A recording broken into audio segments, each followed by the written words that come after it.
हर साल लगातार 3 साल या 4 साल से क्लाइमेट चेंज हो रहा है ना, तो खेडूत को ये बागायत क्रॉप वाले को बहुत दिक्कत हो रही है। बहुत ज़्यादा दिक्कत हो रही है। समझ लो यहाँ पहले बारिश कितना आता था, बारिश आया तो पानी यहाँ से खेत से बाहर नहीं निकलता था। तो अभी तो खेत से इतना पानी निकल जा रहा है बाहर की बात ही मत पूछो उसका। अच्छा। 3 साल, अभी 3 साल, ये तीसरा लगातार 3 से साल। कुछ समझ लो फार्मर है कि उसको हर आदमी को जिज्ञासा रहता है कि आज 2 लाख कमाया तो ये क्रॉप लगाऊंगा तो डबल प्रॉफिट होगा, लेकिन वो लगाने के बाद ही पता चलता है उसमें, क्योंकि खर्चा इसमें ज्यादा रहता है। अच्छा। और रिस्क भी ज्यादा बहुत रहता है। अच्छा।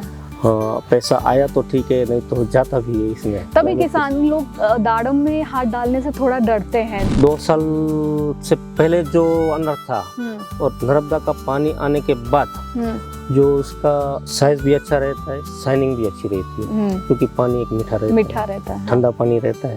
पहले मैंने और जिसने नर्मदा का पानी छोड़ा है और जिसने नहीं लाया है नर्मदा का, उसका नर देखिए और मेरा नर देखिए, उसमें जमीन आसमान का फर्क रहता है। पहले केमिकल्स ज्यादा देने की वजह से भले ही फ्रूट भी फटता था, वो भी फटता था, मतलब शाइनिंग भी नहीं आती थी। ये केमिकल को छोड़ के आधा ऑर्गेनिक में गया ना, पहले तो ये प्रॉफिट हुआ, पौधा कम सूखने लगा, साइज भी मिलने लगा उसमें। और जो केमिकल डालते हैं, अच्छी मिट्टी रहा तो केमिकल थोड़ा भी डालो तो वो भी काम कर लेता है। नमस्कार दोस्तों, स्वागत है आपका क्रिएटिव कास्ट पॉडकास्ट के एक और नए एपिसोड में। आज हम पहुंचे हैं कच्छ के भचाऊ तालुका के गुणातीपुर गांव के वाड़ी विस्तार चौपड़वा में। आज हम यहाँ पर मिलेंगे हमारे खेडूत भाई श्री अशोक भाई पटेल जी से, जिनका फार्म का नाम है छाबैया फार्म्स। ये करीब 60 एकड़ का फार्म है, जिसमें करीब 20,000 अनार के पेड़ इन्होंने लगाए हुए हैं इस पूरे फार्म में। तो आइए चलिए इनसे बात करते हैं, जानते हैं इनके अनुभव के बारे में, इनसे अच्छी जानकारी लेते हैं जो कहीं ना कहीं हमारे किसान भाइयों को, आप सभी दर्शकों को समझने के लिए मिलेगी। ऐसी कुछ जानकारी अनार को लेकर और अनार की खेती को लेकर आइए चलिए जानते हैं अशोक भाई से।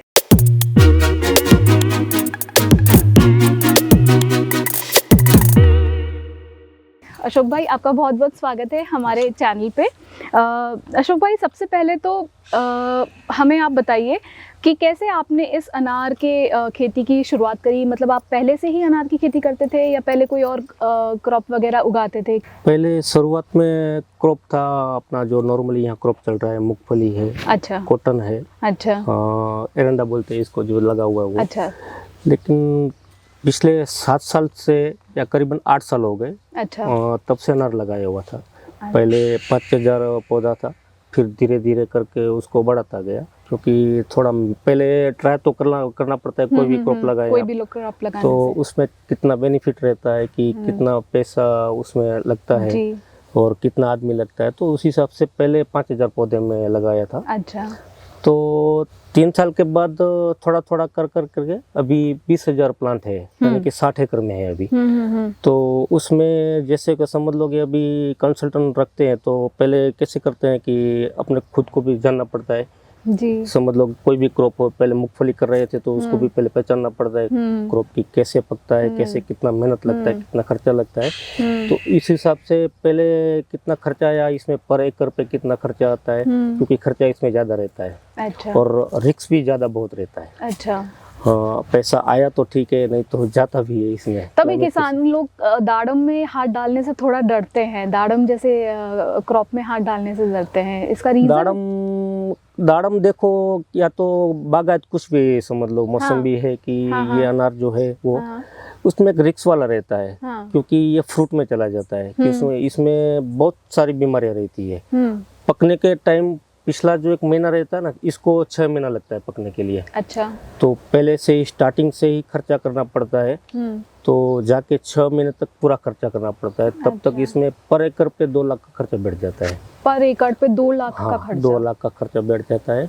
और लास्ट 1 महीना ऐसा रहता है कि जो फंगस रहती है ना, वो सब पिछले 1 महीने में आती है। तो अच्छा। आगे वाला 5 महीने में जो भी खर्च करते हैं ना, जो पिछले महीने में लास्ट वाला जो महीना रहता है ना, उसमें जो अपन ध्यान नहीं देते हैं, तो वो सब 2 लाख वो भी लेके जाता है। टी कलम में महाराष्ट्र से जो आता था ना पहले, तो अभी उसमें तेलिया की वजह से अभी पूरे कच्छ में टिश्यू का पौधा लगा रहे हैं ज्यादा। अच्छा। तो अनार तेलिया कैसा चीज है कि एक बार जो पौधे में आ गया ना, तो उसका बैक्टीरिया 10-12 साल तक अनार में रहता है। अनार निकाल दिया तो भी जमीन में रहता है। तो 10-12 साल तक तो वैसे आप अनार लगा ही नहीं सकते उसको। इसीलिए अनार का कैंसर बोलते हैं। डाली में आ जाता है, धीरे धीरे आके फ्रूट में भी आ जाता है। तो फ्रूट में क्या है, ये साइज का फ्रूट रहा ना बारिश के टाइम, तो उसमें तेले आने की वजह से वो फट जाता है। फट जाता है तो मार्केट में उसका डिमांड नहीं रहता है। मतलब ये जो है ना, इसको जीवाते हैं। इसको हमारी भाषा में मिनी बग बोलते हैं। समझ लो ये चिकास रहता है इसमें। ऐसे मार्केट में तोड़ के गए ना, तो मार्केट में ये वाला है ना कम रेट दे देते हैं इसका। समझ लो ये क्लीन रहा 120 की 150 रुपये किलो जाएगा ना, तो ये 90-80 तक ही जाएगा। तो ये मतलब अनार की बीमारी है एक तरह की ये। हाँ, हर साल नई नई बीमारी निकलती है हर साल। इसलिए मैं बोल रहा हूँ सबको कि क्लाइमेट के हिसाब से आप चलिए। कैसा क्लाइमेट रहा उस हिसाब से नई हर साल इसमें अनार में नहीं, दूसरी भी क्रॉप में भी नई बीमारी कुछ ना कुछ तो नया नया कुछ रहता है। और हाँ, मेन तो ये प्रॉब्लम है कि कोई किसान क्या करता है, समझ लो कोई ज़्यादा पढ़ा लिखा नहीं है, उसको टेक्निकल स्प्रे में दवाई की मैं बोल रहा हूँ कि ये दवाई इसमें यही काम करेगी, तो उसकी वजह से वो दवाई नहीं दूसरी दवा का स्प्रे करते हैं। जो इसको मारने वाली दवा चाहिए, जो आपको हम लोगों को बुखार आता है तो डॉक्टर जो दवा देता है वो बुखार की देता है। बुखार आने में जो आपको पेट दर्द की दवा देगी तो बुखार तो जाने वाला नहीं। तो अभी ज्यादातर क्या हो रहा है, जो बीमारी आती है ना उसके विरोध में ये दवा ले लेते हैं सब फार्मा को, ये स्प्रे करो वो स्प्रे करो, तो उसमें रोग भी नहीं जाता है और खर्चा भी बढ़ जाता है इसमें। इसलिए इसमें मैं खेडूत को यही बोलना चाहता हूँ, जिसको नया जो लगाना हो ना, तो एक ही साथ में उतना मत लगाए, थोड़ा करके, थोड़ा पहले एक्सपेरिमेंट करते रहें कि भाई आपकी खेत की मिट्टी किस चीज को ज्यादा उगा सकती है। मिट्टी भी देखनी चाहिए। और अभी बीच में ऐसा था 3 साल पहले कि रेट एकदम हाई था, 100-150 था। तो सब किसान लोगों ने अनार लगा दिया। 2 साल के बाद इसमें क्रॉप आता है, फ्लावरिंग लगता है, माल आता है। जब इसमें माल आना चालू होता है ना, तब किसान लोगों को पता चलता है कि इसमें कितना खर्चा है, आता है कि जाता है। क्योंकि डायरेक्ट मूंगफली जो नॉर्मल क्रॉप करते हैं ना, उससे तो इसमें 8 गुना या 9 गुना मेहनत ज्यादा करनी पड़ती है, देखभाल भी ज्यादा करनी पड़ती है। अनार में देखभाल मतलब ज्यादा मांगता है अनार। छोटा बच्चा ही समझ लो कि उतना ही इसको देखभाल तो खैर हर एक क्रॉप मांगता है, हर एक। लेकिन दूसरा जो क्रॉप रहता है ना, समझ लो ये रहा कि मूंगफली रहा कि कॉटन रहा, तो उतना देखभाल की जरूरत नहीं रहती है। और जो टूटता है पैसा तो भी इतना नहीं टूटता है, इसमें लाखों के हिसाब से टूटता है पैसा। जो ध्यान नहीं देते हैं ना किसान लोग अच्छी तरह से, तो लाखों के हिसाब से टूटना पड़ता है इसमें पैसा। और ये एक बागायत में अनारी एक ऐसा है कि इसमें खर्चा भी ज्यादा लगता है और इसका रेट भी बागायत में सबसे ज्यादा रेट अनार को ही मिलता है। वही 20 रुपए से लेके 150 तक भी मिलता है पैसा। क्वालिटी टू क्वालिटी डिपेंड करता है। वही तो अब जैसे अब आप बता रहे, अभी जैसे आपने मुझे बताया कि कई चुनौतियां भी फेस करनी पड़ती है अनार के उसमें डालने के, तो आपने जब शुरुआत करी तो आपके सामने कौन कौन सी चुनौतियां आई जब आपने अनार की बागायती शुरू करी तब? देखिए, इसमें जब से डाला था ना, तो 2 साल के बाद इसमें फ्लावरिंग आता है, पौधा बड़ा होता है कि देखभाल करना पड़ता है। तो पहले तो एक मेरा शौक था ऐसा कि अनार लगाया तो इसमें से कुछ मैं कमाऊं। क्योंकि नॉर्मल क्रॉप तो मेरे पास था, मूंगफली था, तो उसकी एक लिमिट रहती है कि आप कितना भी करो, पर एकड़ लाख या तो 1,10,000 तक जाता है। उसमें पकाना उतना ही होता है, मुनाफा उतना ही रहता है। लेकिन जो मेरे से पहले जिसने लगवाया था, तो उसकी बातें सुन रहा था, तो वो बोल रहे थे कि पर एकड़ पे 6 लाख 7 लाख 8 लाख जितना मुनाफा होता है। लेकिन देखभाल उसकी थोड़ी ज्यादा करनी पड़ती है। लेकिन जब मैंने लगवाया था तब इतना क्लाइमेट खराब नहीं था, क्योंकि अभी कच्छ में पिछले 3 साल से देख रहे हैं कि बारिश भी बहुत ज्यादा हो रही है और क्लाइमेट भी देखते हैं तो अभी गर्मी के सीजन में भी बारिश रहती है और अप डाउन क्लाइमेट कच्छ का बहुत रहता है। समझ लो रात का टेम्परेचर और दिन का टेम्परेचर में बहुत डिफरेंस रहता है। और इसमें ज्यादा डिफरेंस की वजह से ना, तो फंगस इसमें जो बोलते हैं मेन, फंगस का अटैक बहुत ज्यादा रहता है। अटैक इसमें इतना रहता है, कुछ भी करो, बारिश के सीजन में इसको लगवाते हैं। समझ लो इसका एक रहता है 2 साल के बाद फ्लावरिंग लगवाना हो ना तो अनार में पहले कटिंग करवाते हैं। समझ लो इसका 3 क्रॉप रहता है। दूसरे महीने में भी आप पकड़वा सकते हो अनार को, छठे महीने भी आप पकड़वा सकते हो। ये वही होता है ना, मृगशीर अम्बे बहार, हाँ हाँ अम्बे बहार, ऐसा कुछ नाम है, लेकिन मेरे को पूरा नाम नहीं आता हाँ है जी जी, मेरे को भी अभी शायद नाम नहीं याद आ रहा है उसका। अम्बिया बहार वो बोलते हैं। समझ लो कि दूसरे महीना जो आता है ना तब इसको इथराइल मारते हैं, मतलब पत्ता गिरा देते हैं इसका पूरा। अच्छा। एक बार वो कटिंग करके पौधे की कटिंग करके जो अंदर जो सब रहता है ना उसको खुला कर देते हैं, फिर उसको इथराइल मारते हैं, मतलब पत्ता गिराने का केमिकल मारते हैं। अच्छा। और दूसरे महीने भी ले सकते हैं क्रॉप, छठे महीने में भी ले सकते हैं, और 8वें महीने में भी ले सकते हैं इसको। अच्छा। तो ये अपना ये खेत में लगा है ना वो सब 8वें महीने की इथराइल वाला है। समझ लो 8वें महीने में मतलब आप 8वें महीने तक इसको वो करते हैं? हाँ, 8वें महीने में इसको कटिंग करके माल सेटिंग करवाया है। तो 8वें महीने से लेकर 6 महीने तक ये रहता है। 6 महीने के बाद पक जाता है, पक मतलब हार्वेस्टिंग लायक हो जाता है। हाँ, समय आ जाता है। तो उस समय 8वें महीने में तो कच्छ का एक सीजन रहता है, बारिश का, हेवी सीजन, जब इसमें फ्लावरिंग फूल निकलते हैं, फूल से सेटिंग होता है, मतलब गुट्टी बनता है, उसका साइज बनता है। तो बारिश के सीजन में इसको देखना इतना ये पड़ता है कि फंगस रहता है। फंगस आने की वजह से एक तो फ्लावरिंग मतलब फूल जो आता है वो चिपकता नहीं है, टॉपिंग हो जाता है, गिर जाता है फंगस की वजह से। तो उसमें थोड़ा बहुत भी जो क्लाइमेट चेंज हो गया ना, मेल और फीमेल दोनों रहता है इसमें। मेल जो रहती है उसमें सेटिंग होता है अपना, और फीमेल में बनता है पूरा, मादा में बनता है पूरा अनार। तो इस बार क्लाइमेट चेंज की वजह से सब मेल आए थे। अच्छा। हजारों की संख्या में आए थे। उसमें फीमेल नहीं आया। जैसे इसमें एक बार आते हैं मेल आते हैं कि फीमेल आते हैं, 4 बार ऐसा पौधा फूल देता है। अच्छा। 15-15 दिन के अंतर में अपना ट्रीटमेंट के किस हिसाब से आप करते हैं हिसाब से समझ लो मैं ट्रीटमेंट करता हूँ, मेरी बाड़ी में ये पौधा मेरे को 4 बार फ्लावरिंग देता है। अच्छा। दूसरा फार्मर है कि समझ लो मेरे से ज्यादा ट्रीटमेंट करता है, तो उसका फ्लावरिंग 4 ही बार देता है। अच्छा। लेकिन उसका जल्दी सेटिंग हो जाता है। अच्छा। और जो बिल्कुल कुछ नहीं करते हैं तो उसका सेटिंग नहीं होता है। अच्छा। समझ लो पर पौधे में 5 पीस हुआ कि 10 पीस हुआ, बस इतना ही सेटिंग होता है। मतलब 10 पीस हुआ तो 2 किलो ही हुआ। अच्छा। 2 किलो में तो कुछ नहीं होता है। तो इस बार सेटिंग करने में, और जिस का सेटिंग हो गया होने के बाद उसमें 1.5 महीना ये संभालना पड़ता है कि फंगस उसको ना लग जाए। अच्छा। और एक थ्रिप्स का मेन रहता है। अच्छा। जीवात रहता है, वो स्क्रैच फ्रूट के अंदर स्क्रैच करती है। अच्छा, ऐसी कोई छोटा सा कीट जैसा होता होगा। जैसा होता है। वो अभी उतना ज्यादा नहीं दिखने में आता है, मतलब नॉर्मल लगता है। लेकिन जैसे जैसे वो फ्रूट बड़ा होता है ना, फ्रूट बड़ा होता है और क्लाइमेट चेंज के बाद में ये गर्मी सर्दी का बार वो फिर ठंड जो आती है तो उसमें क्रैक का प्रॉब्लम बढ़ जाता है, मतलब फ्रूट ही फट जाता है उसमें। अच्छा। जो फ्रूट फट जाता है तो नॉर्मल जो फ्रूट रहता है वो समझ लो अपना 150 रुपए किलो गया। तो ये फटा हुआ फ्रूट 25 रुपए किलो गया। अच्छा। तो उतना वेरिएशन में फार्मर लोग क्या करते हैं, थ्रिप्स के अंदर अभी जो मैंने बोला ना आपके फ्लावरिंग के टाइम, तभी वो 1.5 महीना वो थ्रिप्स रहती है, उसमें ही मेहनत ज्यादा लगती है। मतलब देखभाल, कोई एक्टिव खेडूत रहा तो पहले वो थ्रिप्स को देखेगा। अच्छा। कि थ्रिप्स मैं बोल रहा हूँ ना, पीछे जो 1 महीना जो रहता है ना कमाने का, तो पहले से ही पहले स्टार्टिंग महीने में वो जो जान दिया ना, तो पिछले 1 महीने में जो फटने का जो प्रॉब्लम रहता है ना, वो उसमें प्रॉब्लम वो नहीं रहता है। मेरे ही गांव में ऐसा हुआ है कि पर प्लांट में 20 किलो माल निकला, 20 किलो माल निकला, लेकिन 15 किलो फट गया था फ्रूट। ओहो। क्लाइमेट के हिसाब से। तो उसका तो बहुत असर पड़ा होगा किसानों को। तो उसका तो जेब से ही पैसा गया इसमें। लेकिन क्लाइमेट अच्छा होने की वजह से 30 किलो माल निकला, लेकिन 2 किलो ही फटा। अच्छा। और मेरा इस बार पिछले साल मैंने 350 टन माल निकला था। अच्छा। तो 3 टन मेरा माल फटा था। अच्छा। मतलब ना के बराबर ही।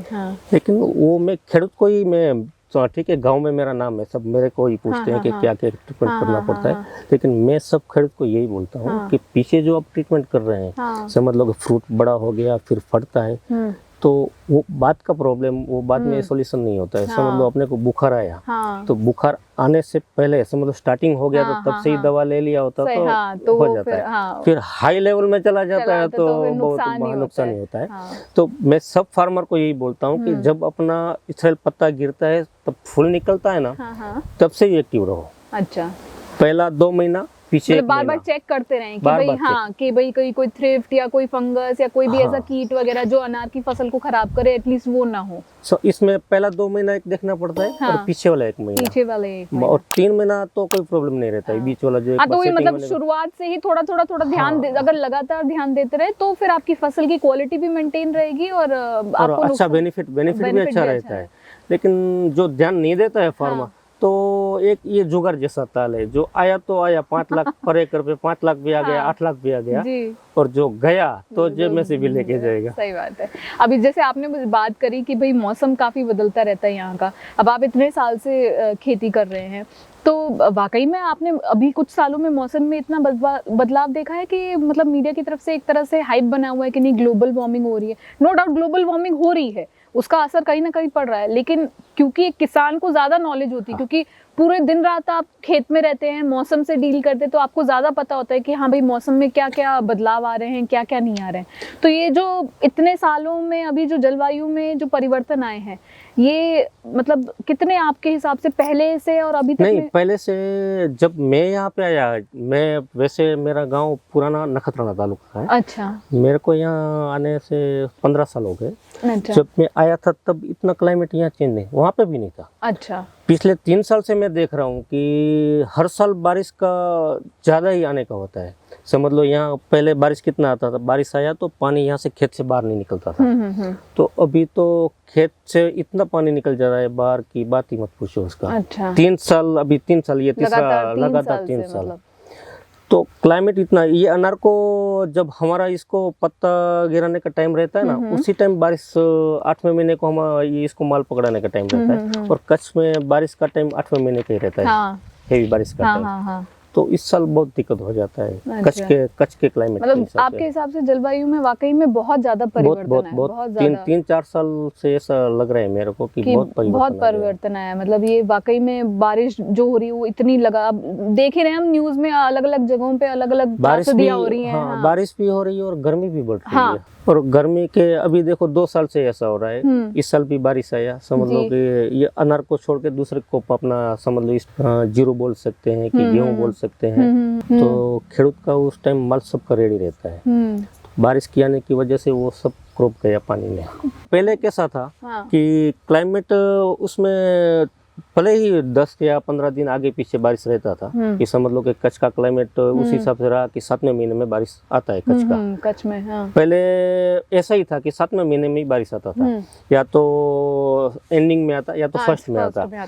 तो अभी तो कुछ कह नहीं सकते, अप्रैल में भी आ जाता है, मई में भी आ जाता है, और जून में भी आ जाता है बारिश। और यही सीजन टाइम होता है अनार का, आम का। हाँ, अनार का, आम का और खारेक का। हाँ। खारेक का तो समझ लो कच्छ में जिस लोगों ने खारेक लगवाया है ना, तो कच्छ के क्लाइमेट के हिसाब से लगवाया है, क्योंकि 8वें महीने में या 7वें महीने में बारिश आता है कच्छ का। तो छठे की एंडिंग में खारेक का क्रॉप पूरा हो जाता है। सब समझ लो कि माल सब निकाल के उसको बेच के पूरा हो जाता है, क्योंकि उसमें छठे महीने में ही पकता है, और 7वें महीने की लास्ट ज्यादा से ज्यादा 7वें महीने की 15 तारीख तक खारेक का कम पूरा हो जाता है। लेकिन 3 साल से मैं देख रहा हूँ नखत्राना तालुका में खारेक बहुत है, नखत्राना और मांडवी में। तो छठे महीने में ही बारिश जो आ जाता है, क्योंकि उसका पकने का टाइम होता है और बारिश आने का टाइम होता है। तो 3 साल से लगातार खारेक वाले नुकसान में ही जा रहे हैं अभी। और आम में भी वही है अभी। हर साल लगातार 3 साल या 4 साल से क्लाइमेट चेंज हो रहा है ना, तो खेडूत को, ये बागायत क्रॉप वाले को बहुत दिक्कत हो रही है। बहुत ज्यादा दिक्कत हो रही है, क्योंकि ये बागायत जो है ना, एक लगातार समझ लो ज्यादा वेरिएशन नहीं झेल सकता है। ये अनार जो महाराष्ट्र में अनार का वैसे नाम है, मतलब अनार में वेरिएशन क्लाइमेट का इतना ज्यादा नहीं होता है। वहाँ टेम्परेचर समझ लो रात को 30 रहा तो दिन को 32 या 33 ही होगा महाराष्ट्र का। और कच्छ का क्लाइमेट ऐसा है कि रात को 30 रहा ना, तो दिन में 45 तक निकल जाएगा। जी जी बिल्कुल आधे का डिफरेंस रह जाता है। बिल्कुल सही बोला आपने। तो अनार में मेन प्रॉब्लम वही हो जाता है। समझ लो 8वें महीने में ठीक है बारिश रहती है, जिस दिन बारिश नहीं रहता है, 15 दिन के 1 हफ्ता बारिश नहीं रहता है, तो उस बीच क्लाइमेट का वेरिएशन आधे तक निकल जाता है ना।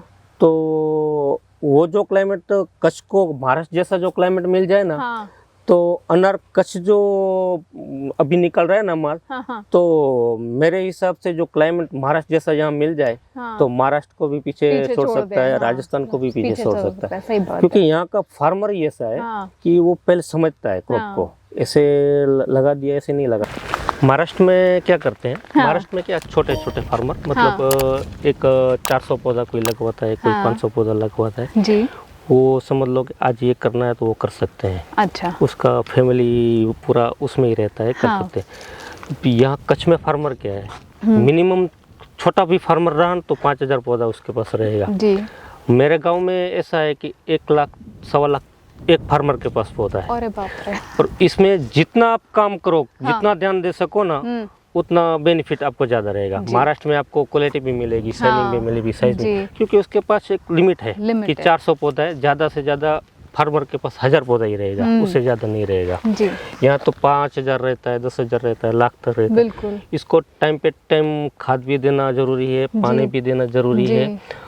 और महाराष्ट्र में लोग क्या करते हैं, समझ लो फ्रूट ज्यादा आ गए, मैंने आपको बताया ना वहाँ छोटा बड़ा छोटा, महाराष्ट्र में क्या करते हैं, एक बार सेटिंग हो गया तो जो पीछे वाला जो सेटिंग रहता है ना, उसको तोड़ के फेंक देते हैं। अच्छा, फेंक ही देते, हटा ही देते, मतलब उसको हटा ही देते हैं। अच्छा। वो हटाने के जो अच्छा वाला पीस रहता है ना, तो उसको बेनिफिट मिलता है। अच्छा। समझ लो उसका साइज उसको मिल जाएगा।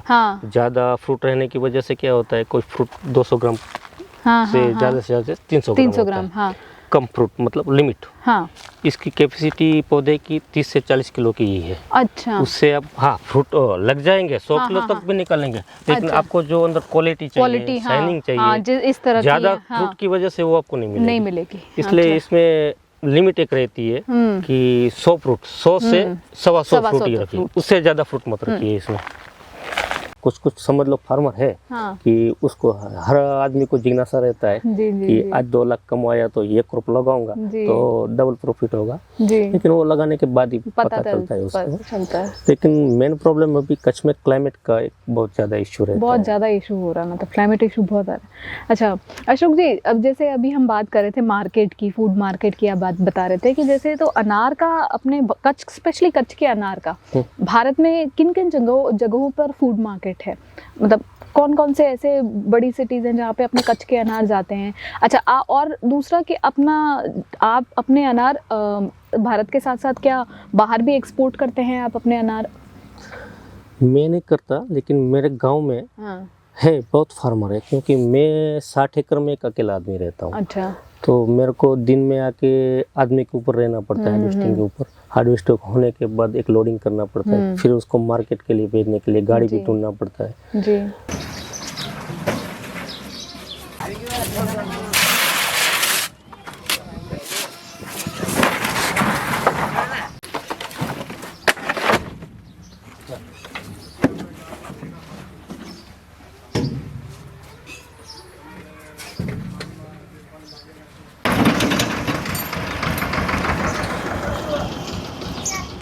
आपको एक्सपोर्ट करना हो तो आपका खुद का मेंबर, मतलब आपका घर का आदमी 3-4 चाहिए, दिन को वो आदमी के मजदूर के ऊपर पूरी प्रोसीजर को समझना पड़ेगा, संभाले। फिर यहाँ पे आके बाहर भेजने के लिए क्या ग्रेडिंग करना पड़ता है जी, बिल्कुल ग्रेडिंग करना पड़ता है। भारत में ठीक है, चलो कहीं बेंगलोर भेजना हो कि पंजाब भेजना हो तो 10 किलो का पैकिंग चलता है, लेकिन दुबई भेजते हैं ना तो एक इसको तो एसी कंटेनर चाहिए, तो 2-2 किलो पैकिंग, मतलब वो एक्सपोर्ट वाला क्योंकि यहाँ से ऐसे ही भेज दिया और वहाँ जो पास नहीं हुआ तो गया वो माल आगे बढ़ने ही नहीं देते। लेकिन वो उसमें पैसा भी ज्यादा जी बिल्कुल। तो उस हिसाब से मैं मार्केट में ही छोड़ता हूँ, क्योंकि ठीक है चलो 1 किलो के पीछे मैं अपने लिए मार्केट कर सकता हूँ खुद के लिए, 5 रुपए के 10 रुपए पर किलो के हिसाब से ज्यादा कमा सकता हूँ, लेकिन ये पूरा मैनेजमेंट करने के लिए फिर रात दिन मेरे को एक करना पड़ेगा। आदमी के ऊपर रहो, फिर पैकिंग के ऊपर रहो, पैकिंग होने के बाद ट्रांसपोर्ट ढूंढो, फिर कौन सी मार्केट में भेजना वो देखो। यहाँ ऐसे कच्छ में भी मंडियाँ बहुत हो गई है। अपना ये माल जैसे समझ लो खेत में तोड़ लिया, ये कैरेट में भर दिया 20 किलो, तो मार्केट में छोड़ दिया, तो वहाँ पे एक ऑप्शन होता है शाम के टाइम, वहाँ पे ग्रेडिंग सब वहाँ हो जाती है। अच्छा, भले उसका चार्ज लगता है। अच्छा, फिर शाम को 9 बजे ऑप्शन होता है, हर मंडी का टाइम अलग अलग रहता है। फिर जहाँ जैसी क्वालिटी रही मेरी अच्छी क्वालिटी रही तो अभी मार्केट में चल रहा है अच्छे माल का 120 से लेके 150 रुपये तक। अच्छा। फिर जैसे जैसे ग्रेड नीचे आता है तो 10 रुपये 20 रुपये डाउन होता है।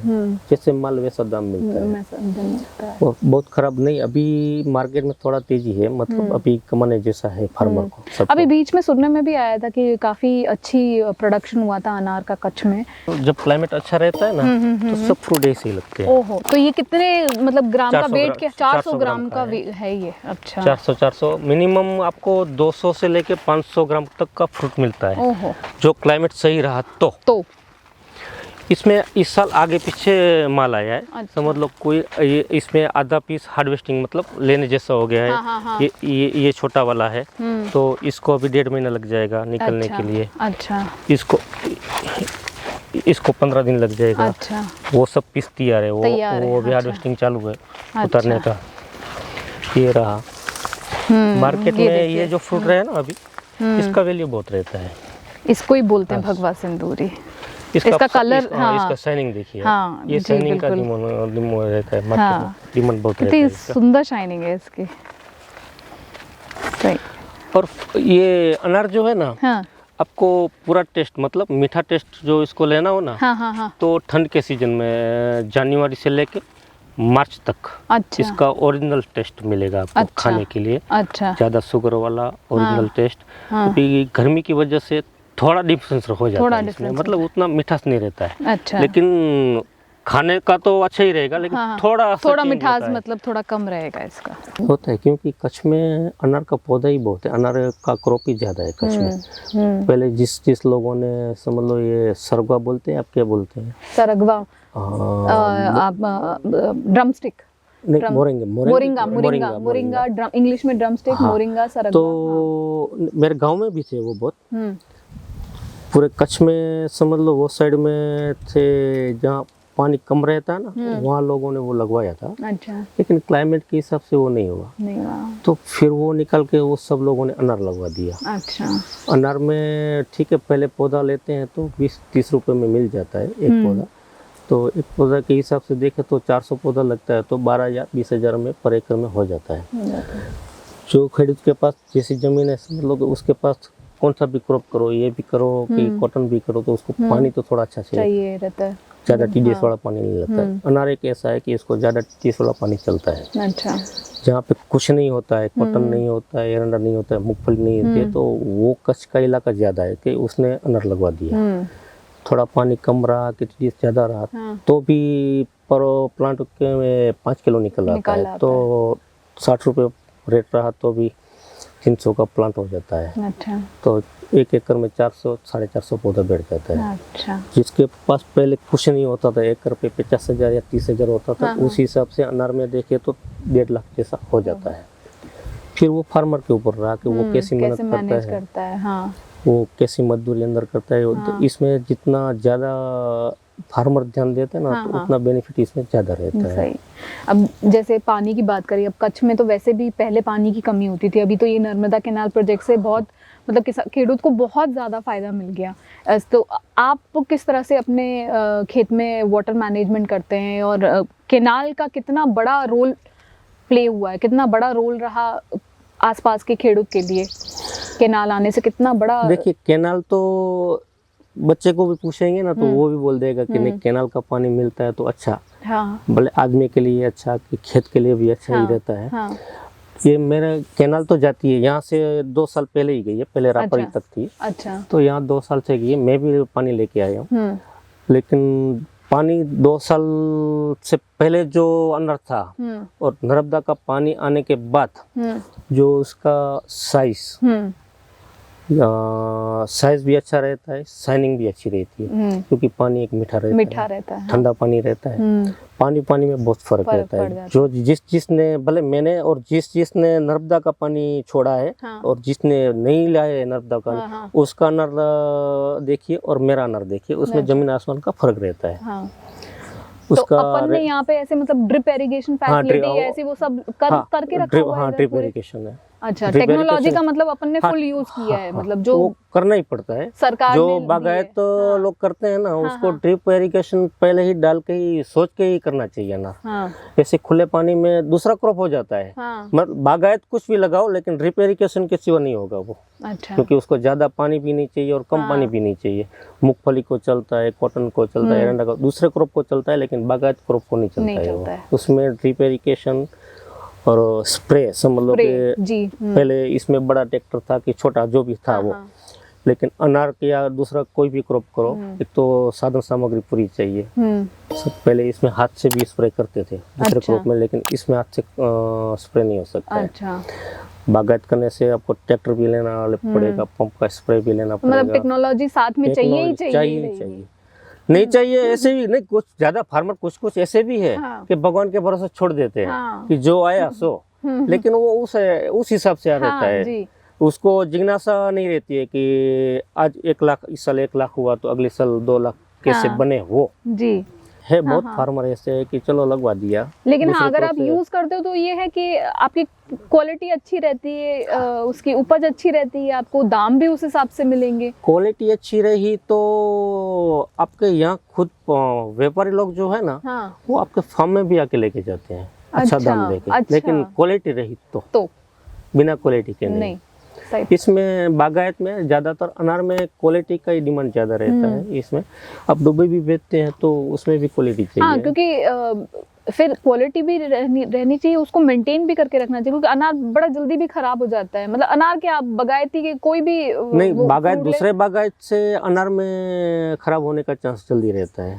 ज्यादा रहता है, उसमें फंगस का अटैक ज्यादा रहता है। वही मतलब क्योंकि आजू बाजू में कोई भी क्रॉप देख लो, बागायत में ये अनार है, अनार को छोड़ के दूसरा क्रॉप रहा, आजू बाजू के इलाके में सब जगह पे वही क्रॉप रहेगा ना, तो फंगस ज्यादा रहेगी। अच्छा। मैंने अनार लगवाया, फिर 2 खेत छोड़ के दूसरे ने लगवाया, बीच में 2 खेत खाली रह गया, तो उसमें फंगस का अटैक कम रहेगा। अच्छा। क्योंकि उसको गैप मिल गया बीच में। हाँ। पहले ये इलाके में मेरे पास ही 5000 पौधे अनार का लगवाया हुआ था। अच्छा। कंटिन्यू 5 साल मैंने लगवाया, एक फ्रूट में भी फंगस नहीं आता था। अच्छा।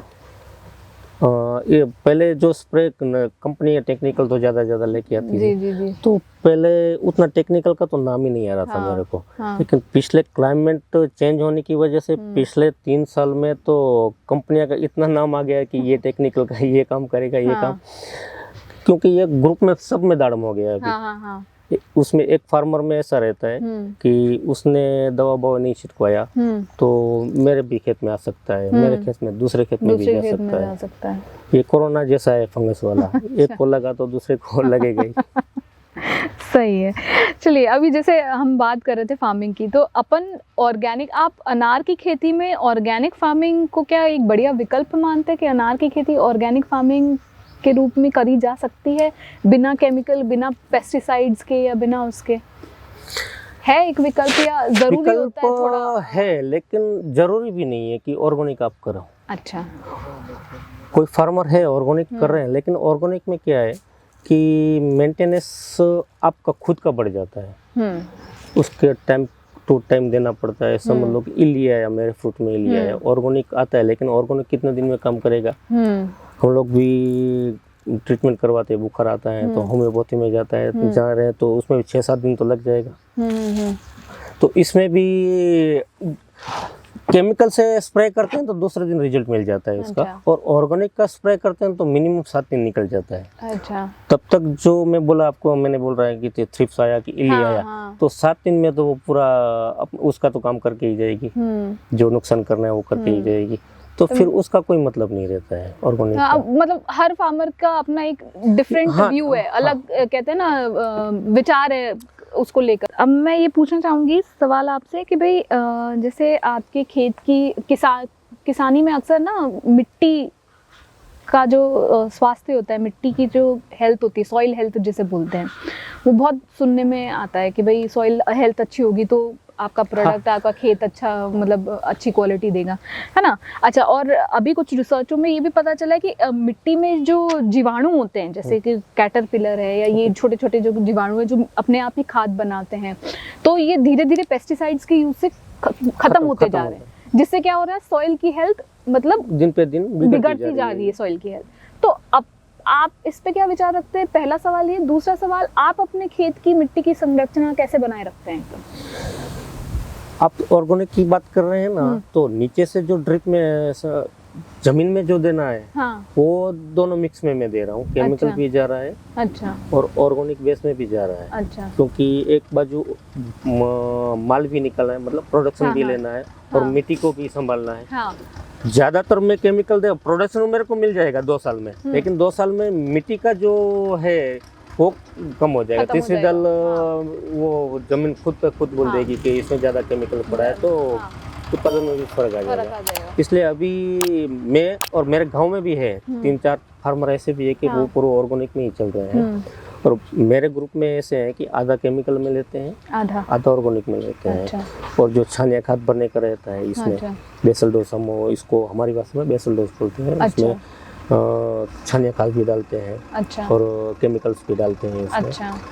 फिर जब क्रॉप लगवाते हैं तो इसका ऑर्गेनिक्स जो बोलते हैं कि जीवामृत बोलते हैं कि दूसरा स्लरी बोलते हैं।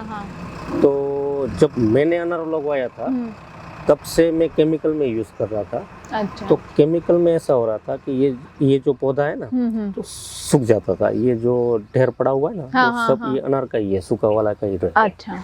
तो 3 साल से मैंने ऑर्गेनिक का काम किया, समझ लो आधा केमिकल आधा ऑर्गेनिक। तो 2 साल के बाद अभी तीसरा साल ऐसा चल रहा है कि कम पौधा सूखने का अभी दिख रहा है। और उत्पादन में पहले केमिकल्स ज्यादा देने की वजह से भले ही फ्रूट भी फटता था, वो भी फटता था, मतलब शाइनिंग भी नहीं आती थी। ये केमिकल को छोड़ के आधा ऑर्गेनिक, इसका ऑर्गेनिक में गया ना, पहले तो ये प्रॉफिट हुआ कि पौधा कम सूखने लगा, साइज भी मिलने लगा उसमें। और जो केमिकल डालते हैं, अच्छी मिट्टी रहा तो केमिकल थोड़ा भी डालो तो वो भी काम कर लेता है। और पहले सब केमिकल डालते थे तो पहले समझ लो पर एकड़ पे मैं 5 किलो खाद छोड़ता था, तब जाके काम करता था। अभी 3 साल से आधा केमिकल और आधा ऑर्गेनिक किया, तो अभी 2 किलो भी खाद डालता हूँ ना, तो वो 5 किलो का काम करता है। तो मतलब कहीं ना कहीं किसान इस चीज को समझ रहे हैं कि पेस्टिसाइड्स बहुत ज्यादा मिट्टी को खराब कर रहे हैं, मिट्टी की सेहत को खराब कर रहे हैं, जिससे कहीं ना कहीं उनके उस पे उपज पे असर होता है। चलिए, बहुत बढ़िया। अशोक जी, अब जैसे हम बात करें अगर सरकार के, कहते हैं ना, पॉजिटिव अप्रोच की, पहले तो मुझे ये बताइए कि सरकार का कितना बड़ा पॉजिटिव रोल रहा कच्छ के किसानों के लिए। क्या क्या सरकारों ने यहाँ की किसानों के लिए स्कीमें निकाली, ठीक है, कितना फ़ायदा मिला है यहाँ के किसानों को उन स्कीमों का। और साथ ही साथ में मतलब अगर ऐसी कोई समस्या जिसका समाधान अभी भी आपको नहीं मिला है सरकार की तरफ से, अगर हमारे चैनल के माध्यम से आप वो शेयर करना चाहें, या अब सरकार को अपने माध्यम से अपने बाकी किसान भाइयों को रिप्रेजेंट करते हुए अगर आप हमारे चैनल के माध्यम से सरकार को कुछ बताना चाहें तो आप प्लीज। खेती में सरकार ने ये ड्रिप, नॉर्मल बात है, ये ड्रिप इरिगेशन जो खेड पहले लगवाते थे, अभी भी स्कीम चालू है। पहले ड्रिप इरिगेशन लगवाते तो 50% सब्सिडी मिलती थी, वो गवर्नमेंट की हिसाब से आती थी। 50% तो ठीक है, खेडूत को देना ही पड़ता था। अभी भी स्कीम चालू है, ड्रिप करो कि दूसरा कुछ ट्रैक्टर भी लो तो भी उसमें सहायता देती है सरकार। अच्छा, आप स्प्रे मारने का पंप लो तो भी सरकार सहायता देती है। अच्छा, और दवाइयाँ जो लेते हैं खेडूत, उसमें भी सहायता देती है, मतलब वो सरकार के हिसाब से लेनी पड़ती है। फिर वो ठीक है थोड़ा कम काम करती है, लेकिन वो सरकार के हिसाब से। सरकार कच्छ, दूसरे राज्य का मेरे को नहीं पता, लेकिन कच्छ में सरकार हर जगह पे खेडूत को साथ देती ही है। अच्छा, कौन सा भी साधन लो, समझ लो कि अभी नुकसान हुआ, ये वावाजोड़ा, ये क्लाइमेट जो आया था, तो अनार गिरा कि आम का पौधा भी गिरा था, अनार भी गिरा था, तो उसने सरकार ने भी उसमें ये दिया था, स्कीम निकाला था कि जिसका अनार ज्यादा ये अपना बच्चों में गिरा था, मांडवी तालुका में, और जहाँ जहाँ नहीं गिरा था तो वहाँ पे भी सरकार ने पैसा दिया था कि फार्मर को ये नुकसान हुआ है, जो वो सरकार उठाएगी, तो वो सरकार उठाएगी। ठीक है, थोड़ा बहुत तो ठीक है खेडूत को भी देना पड़ता है, लेकिन सरकार हर जगह पे साथ तो देती ही है। समझ लो कि किसको अभी ये बारिश आया तो क्रॉप खराब हो गया, ये तो बारिश है, सीजन है, अपने हाथ में तो रहता नहीं है। जी बिल्कुल। क्रॉप खराब हो गया तो फार्मर बोलते हैं कि मेरा ये क्रॉप खराब हो गया तो ठीक है, थोड़ा लेट हो जाता है, लेकिन सहाय सरकार तो देती ही है। मतलब वो भी है अभी 2000 वाला स्कीम जो है सरकार का, कि खेडूत के खाते में 2000, तो वो भी अभी चालू है, सब खेडूत को मिल रहा है। बाकी सब्सिडी जिसमें आती है वो भी मिल रही है। पहले जैसा था सब्सिडी मिलती थी, मतलब खेडूत को पता नहीं था, पहले से भी पहले भी मिलती थी, लेकिन खेडूत को पता नहीं था कि मिल रही है कि नहीं मिल रही है। अभी ठीक है, वो खेडूत तो भी चेंज हो गए, मतलब यंग मैन आ गए खेडूत में भी। पहले वाले थे उसको कुछ ठीक है, उसको पता नहीं था कि किस लेकिन जैसे जैसे नई पीढ़ी जुड़ती जा रही है वैसे वैसे चीजें और तो समझ लो मैं ही हूँ, पापा को पहले पता नहीं था कि किन किन चीज में सब्सिडी मिल रही है। मुझे पता है कि इन चीजों में सब्सिडी मिल रही है। तो पहले और अभी मैं सामने से सरकार बोल रही है कि हम सब्सिडी दे रहे हैं, आप ले क्यों नहीं रहे हैं। उसका सब ग्राम सेवक बोलते हैं, तो ग्राम सेवक हर यहाँ पे बाड़ी बाड़ी पे आता है कि भाई आप ये लो ये लो, इसमें इतना सरकार सब्सिडी दे रही है। मैंने भी अभी ब्लाउज नया लिया है 4.5 लाख का। तो उसमें भी लेडीज के नाम रहता है तो 1,25,000 सब्सिडी है, मेल के नाम रहा तो 1 लाख रुपए सब्सिडी है। तो इतना सरकार सहाय कर रही है, तो फिर इसमें सरकार को दोष नहीं दे सकते हैं। सही है। और कोई ऐसी समस्या जो इसमें अभी भी अटके हुए हैं किसान, जो चाहते हैं कि सरकार थोड़ा इस पे थोड़ा और ध्यान दे, जैसे मार्केटिंग हो गई, ब्रांडिंग हो गई, पैकेजिंग हो गई, कोल्ड स्टोरेज हो गया कि भाई गवर्नमेंट का कोई कोल्ड स्टोरेज बना हुआ हो जहाँ पे बगायत के सभी किसान अपना आके अपना सबमिशन कर दे अपने प्रोडक्ट का, ठीक है ना। तो इन सब मामलों में जैसे अभी भी मतलब अगर उसके ऊपर अगर आप कुछ कहना चाहें तो। देखिए उसमें भी सरकार सहायता दे रही है। आप पैकेजिंग कर रहे हैं, बॉक्स लग रहा है आपको, तो उसमें भी सरकार सहायता दे रही है आपको। आप एसी का एक शेड बनाना चाहते हैं, मतलब जो एसी कंटेनर बनाना चाहते हैं, तो उसमें भी सरकार सहायता दे रही है आपको। लेकिन हाँ, सरकार वो खुद नहीं करेगी, वो आपको आप करो कि ग्रुप में करो, तो उसमें भी सहायता दे रही है। पैकेजिंग हाउस बनाओ, समझ लो या मेरे को यहाँ हाउस बनाना है, तो उसमें भी 30% सरकार सहायता दे रही है। उसमें भी करना खेडूत को पड़ता है। हाँ, उसका कागज कर दो, सरकार तक सब पहुंचाओ, तो फिर सरकार पैसा दे देती है। हाँ, मार्केटिंग में पहले सुनने में आया था कि एक्सपोर्ट जो कर रहे हैं, मतलब दुबई भेज रहे हैं कि दूसरी कंट्री में भेज रहे हैं, तो पहले ऐसा हो रहा था कि समझ लो मैंने ही माल दुबई भेज दिया, तो पैसा आएगा कि नहीं आएगा वो पता नहीं रहता था। क्योंकि चलो मेरा कोई जान पहचान वाला रहा, कि पुराना दोस्त रहा, कि पुराना फैमिली रिलेशन रहा, वहाँ मैं माल भेजता हूँ, वो पैसा आ जाता है।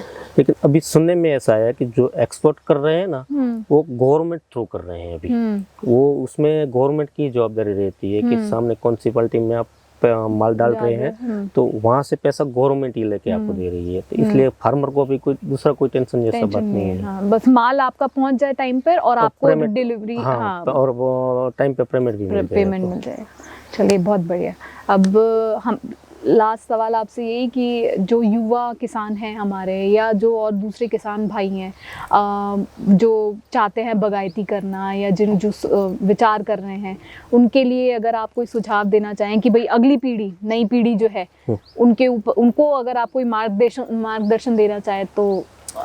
देखिए अभी पिछली पीढ़ी है, मेरे से कम उम्र पीछे वाले भी अभी लग रहे हैं, तो जब मैं लगा तो उसके पीछे नई नई टेक्निकल ज़्यादा आ गई है। अब ऐसा अभी टाइम चल रहा है कि दूसरी जगह पे जाने की वजह से सब फार्मिंग में ध्यान दे रहे हैं, क्योंकि नई नई टेक्निकल आ गई है। इसमें पहले से अभी अच्छे ज़्यादा टेक्निकल आ गई है, और क्रॉप भी ऐसा है कि अब जो इसमें मन लगा कि काम, मतलब नई नई टेक्निकल के हिसाब से, जो आप टेक्निकल के हिसाब से काम कर रहे हैं ना, तो फार्मिंग में आप जो पैसा बना रहे हैं ना, तो दूसरी कंपनी में नहीं बनता। मतलब दूसरा जो आप कर रहे हैं, नौकरी में तो ठीक है, दूसरा आप कर रहे हैं बिजनेस, तो उससे ये अच्छा है। टेंशन भी नहीं रहता है ज़्यादा। लेकिन टेक्निकल के हिसाब से अपना चलना पड़ता है। क्लाइमेट तो वैसे ही चेंज हो रहा है। बिल्कुल, क्लाइमेट कैसे चेंज हो रहा है उस हिसाब से चलो, नई टेक्निकल के हिसाब से चलो। बाकी तो मजदूर का तो हर जगह पे प्रॉब्लम है, कंपनी में जाए कि फार्मिंग में जाए कि दूसरी जगह पे, लेकिन उसके हिसाब से भी सामने नई नई टेक्निकल निकल रही है। कम आदमी से भी खेती हो सकती है आपकी, लेकिन खेती करने में एक शौक चाहिए, मतलब एक आपका शौक होना चाहिए, पैशन कि नहीं मेरे को खेती ही करनी है। तो जो आप कर रहे हैं तो उसमें मन लगा के आप करो। क्योंकि कई बार बीच में किसान, नए जो किसान होते हैं घबरा जाते हैं, अगर थोड़ा सा भी लॉस आ जाए तो एकदम घबरा जाते हैं। नहीं, ऐसा होता है। हाँ। मैं भी घबरा गया था। अच्छा। ऐसा नहीं है। 2 साल अनार अच्छा आया। हाँ। बीच में 1 साल नहीं आया तो एक घबराहट जैसी हो जाती है कि इस बार अच्छा नहीं आया तो पिछले साल अच्छा आएगा कि नहीं आएगा। हाँ।